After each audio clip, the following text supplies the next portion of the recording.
మన పెద్దలు 80 ఏళ్ల వయసులో కూడా ఎంతో బలంగా ఉండేవారు. కాని ఇప్పుడు 30 ఏళ్లకే షుగరు, బీపీ అని తిరుగుతున్నాం. ఎందుకు? సమస్య మనం తినే అన్నంలోనే ఉంది. ఈరోజు ఈ వీడియోలో 5 రకాల సిరిధాన్యాల గురించి, అవి ఏ జబ్బును ఎలా నయం చేస్తాయో పూర్తి వివరంగా తెలుసుకుందాం. వీడియో చివరి వరకు చూడండి, ఎందుకంటే మిల్లెట్స్ వండేటప్పుడు చేసే ఒక చిన్న తప్పు వల్ల ప్రయోజనం 0 అవుతుంది. కొర్రలు, ఫాక్స్టెయిల్ మిల్లెట్. ఇది నరాల బలహీనతను తగ్గిస్తుంది. కీళ్ల నొప్పులు ఉన్నవారికి ఇది వరం. అరికలు, కోడో మిల్లెట్. రక్తాన్ని శుద్ధి చేయడానికి, రక్తహీనత తగ్గించడానికి ఇది బెస్ట్. సామలు, లిటిల్ మిల్లెట్. థైరాయిడ్ మరియు హార్మోన్ల సమస్యలతో బాధపడే మహిళలకు ఇది చాలా అవసరం.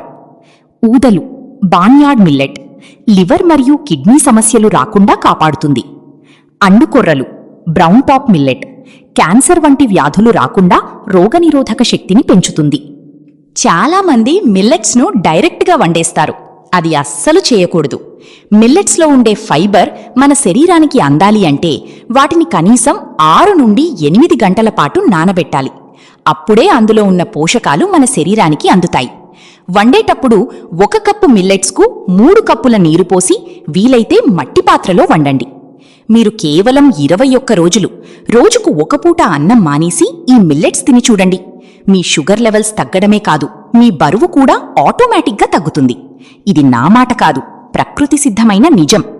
ఈ రెసిపీలు మరియు పూర్తి వివరాల కోసం మా వెబ్సైట్ వంటింటి వైద్యంని చూడండి. ఈ వీడియో నచ్చితే లైక్ చేసి మీ ఫ్రెండ్స్కి షేర్ చేయండి.